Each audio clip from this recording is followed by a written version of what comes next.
Hey, good folks, Dr. Lund here.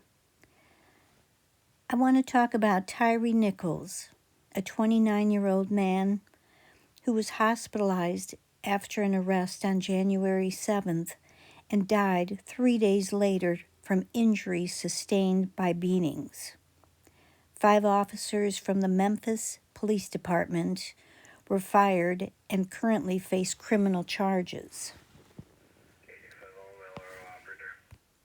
Tyre was described as a beautiful soul with a deep-rooted love for his mother and his 4-year-old son. He was also a photographer, and on his way home from his daily routine of photographing the sunset, Nicholas called out for his mother with his final words, a mere 250 feet from his home. His autopsy noted that he had extensive bleeding caused by severe beatings.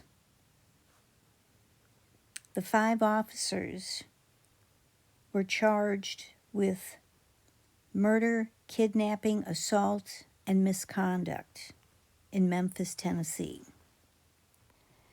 Watching the horrendous videotape of the body cams from some of the police officers of the beatings that he sustained during that night,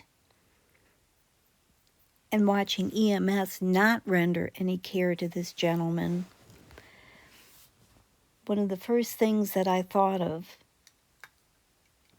and noted what I was witnessing was basically a pack behavior. With animals, taken individually, a few dogs with mildly aggressive personalities is one thing, but let them form a pack and the level of aggressiveness rises astronomically. Now, we're all familiar with pack behaviors among animals, but largely we're rather unaware of pack behavior among humans, even though we encounter it regularly. It's basically everywhere, included on social media. The behaviors I observed from that videotape of the beatings of Tyre from these 5 officers clearly demonstrated that a group that was supposed to be positive and protective actually turned into an aggressive pack of animals. The social psychology of the concept of pack behavior or group thinking or group polarization, as it can also be called, describes the fact that when people form into groups, they tend to make decisions that are more extreme than if the individual members would make decisions alone. This pack mentality phenomena is where people make decisions based upon the actions of others, sometimes even without realizing it. It basically stems from the animalistic drive to want to fit in. We're social, status-seeking animals. We often go with what the majority thinks and align our behaviors with what our pack does and think in efforts not to get left behind. It's pretty easy to see how these 5 officers were a pack. They had their own name. They were the Scorpions. They were supposed to be sort of the best of the best to take care of some of the hardened criminal outlying places in Memphis. And I think one of the things that really solidifies a pact more than anything is when the job that's done in common, such as being police officers, have an innate risk to the job. And I think that's when you see pack members become closer and closer to each other, and it becomes sort of the thought process of we all have each other's back. The pack offers some definite benefits, such as security, belonging. You see this in combat units of no man left behind.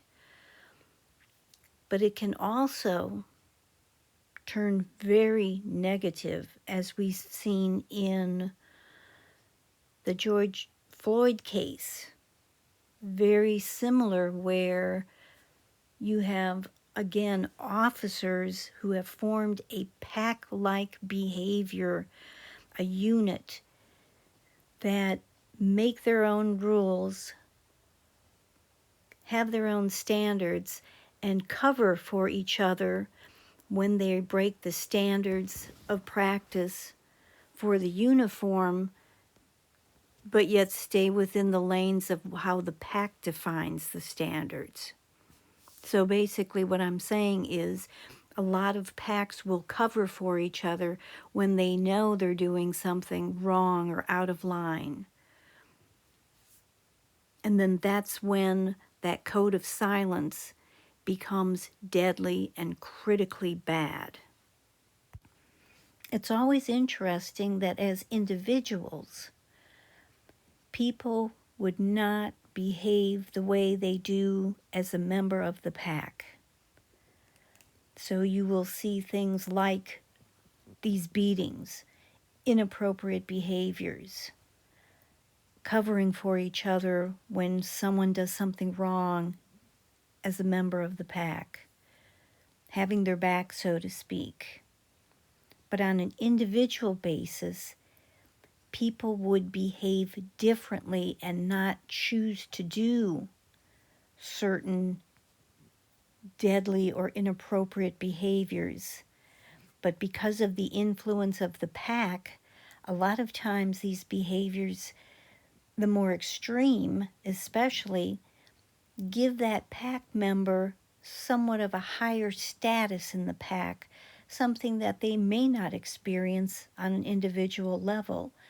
So that's why sometimes these packs, these negative packs, can become so appealing to folks who don't have support on the outside of this pack unit.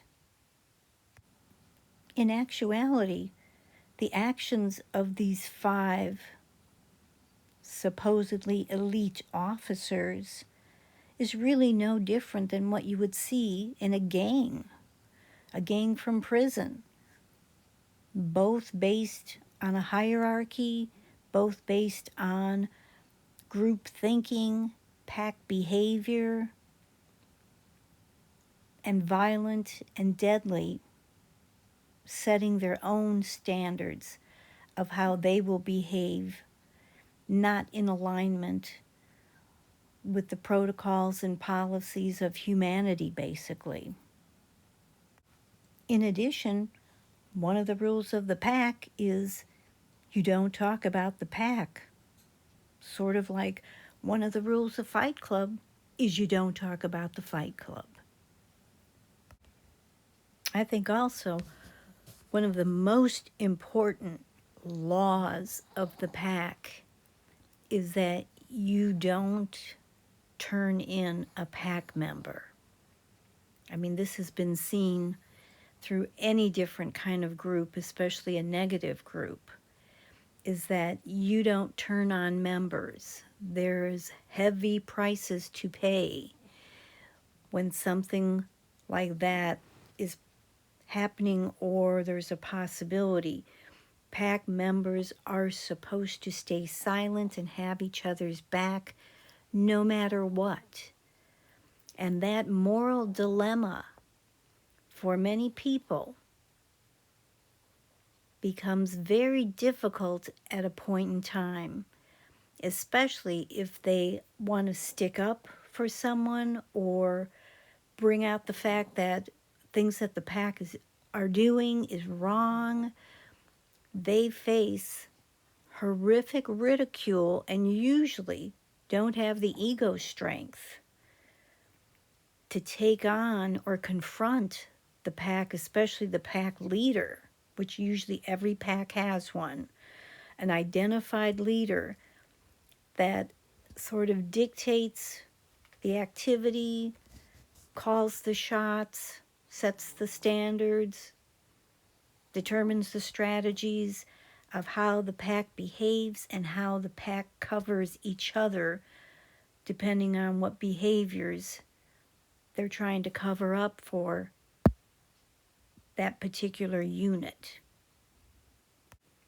When I watched the video of George Floyd, I could see minimal, feeble attempts by some of the underlings in that pack of officers.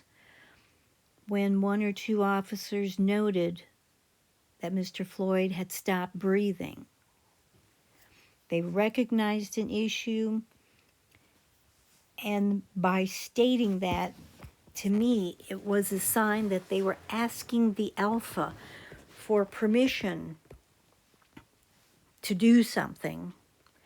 And when they didn't get it, they didn't do anything, even though they knew morally they should have. And that's how much power many folks will give the pack and the leader of the pack, sort of an if you will, dying loyalty that really puts some people in a moral dilemma.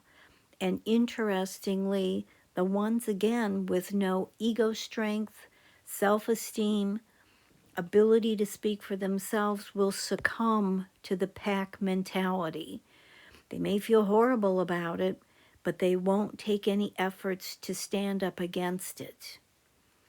Again, for fear of being ridiculed and for being thrown out of the pack. So that's, I think, something we all have to look at, because we all belong to packs. Are our packs positive? Do they have a positive influence on us? Do they expect the best and have high standards for our behaviors? Or do we get rewarded for doing behaviors that we would never think of doing on our own, but because of the reinforcement and positive reinforcement from a pack, you do things that you really wouldn't normally do.